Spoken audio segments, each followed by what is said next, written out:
Hey everyone, thanks for tuning in. Steven here with Team Euphoric, and this is day 11 of the 80 Days to Your Dream Body course. Today's protein source is going to be chicken drumsticks, and today's a back training workout. And the theme for day 11 is exercise selection. So, right now, I'm going to be explaining various factors that are going to dictate which exercises you decide to incorporate into your program. Now, let's get started.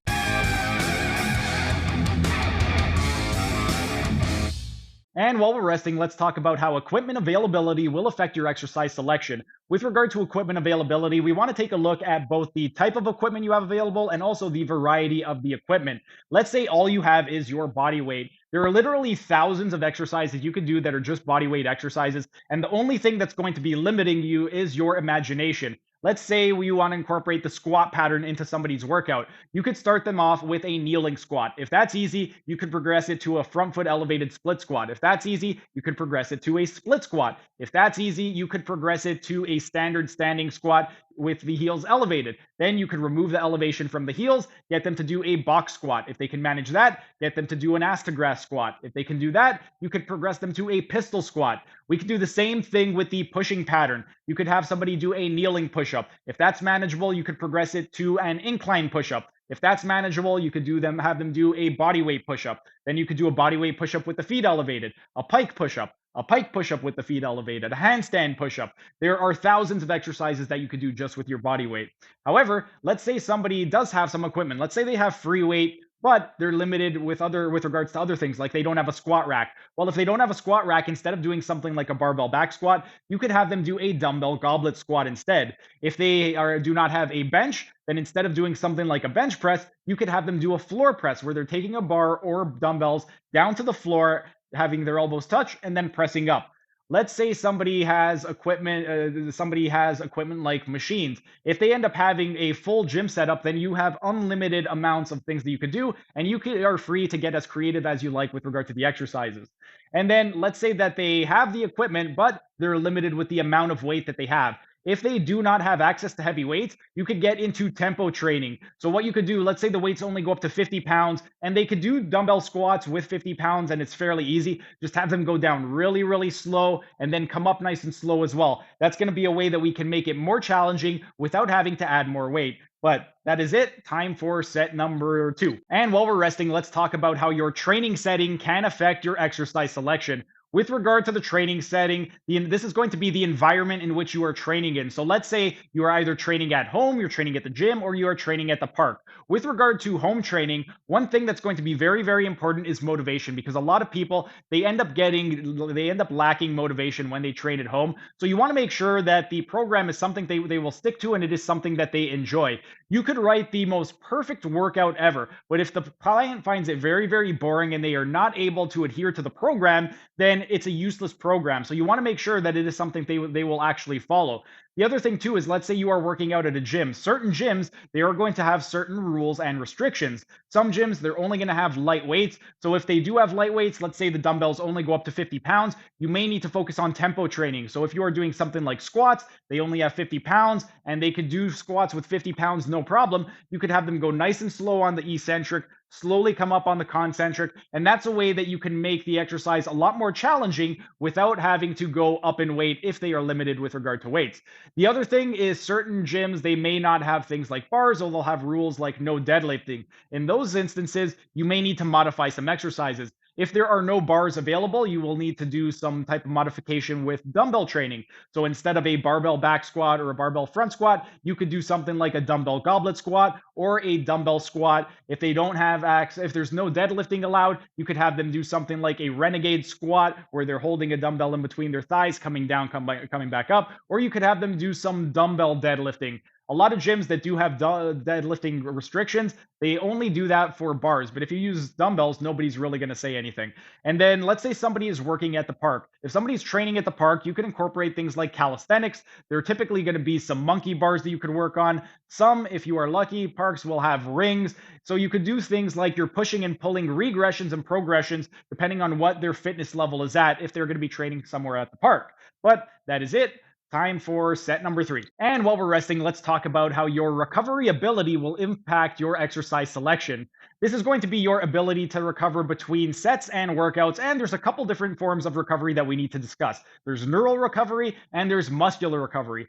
Neural recovery, this is going to be your body's ability to recover with regard to the nervous system demands. This is going to affect your motor control and your coordination. So if somebody has very, very poor neural recovery, you would want to avoid very, very high impact exercises and very complex movements. So if somebody has a very, very low tolerance for neural activity, you would not want to perform things like Olympic lifting, plyometrics. You would want to keep it a little bit more simple. You would also want to assess things like their sleep patterns, their stress habits, and their stress management skills, and their nutrition, because if they're not sleeping properly, that's going to affect their neural recovery. If they are very, very chronically stressed, that will also affect their neural recovery. And also, if they are not getting in proper nutrition, let's say they are not consuming enough protein, protein is the building blocks to building muscle. So if they're not getting enough protein, they're not going to be able to recover properly, and that will also affect their neural recovery.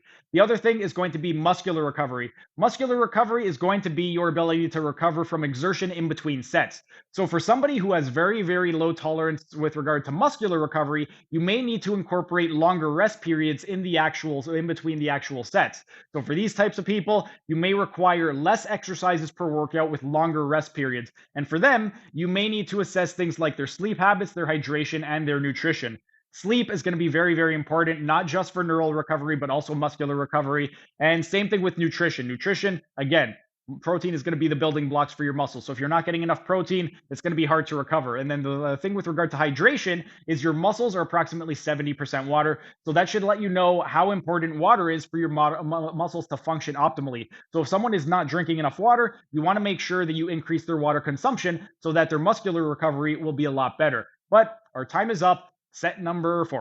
And while we're resting, let's talk about how training motivation and adherence will affect exercise selection. Training motivation and adherence is going to be the likelihood of sticking to a program. You could write the most perfect program in the world. However, if you write a perfect program but it is not followed, is it really the perfect program? No, it is not. So you want to take a look at a few things. First, what exactly does the client enjoy? If they don't have a really specific goal, if it's more broad and they're just looking to get into a little bit better shape, you don't need to come up with the most perfect program, because as long as you get them moving, that's going to do the job. So you want to take a look at what exercises do they like, what type of equipment do they enjoy using, and also you want to be able to modify your program based off of things that they will enjoy. You also want to take a look at at how much variety they like. Some people, they like to do the same program over and over and over again, whereas other people, they enjoy more variety. For myself, I have no problem doing the same program multiple times.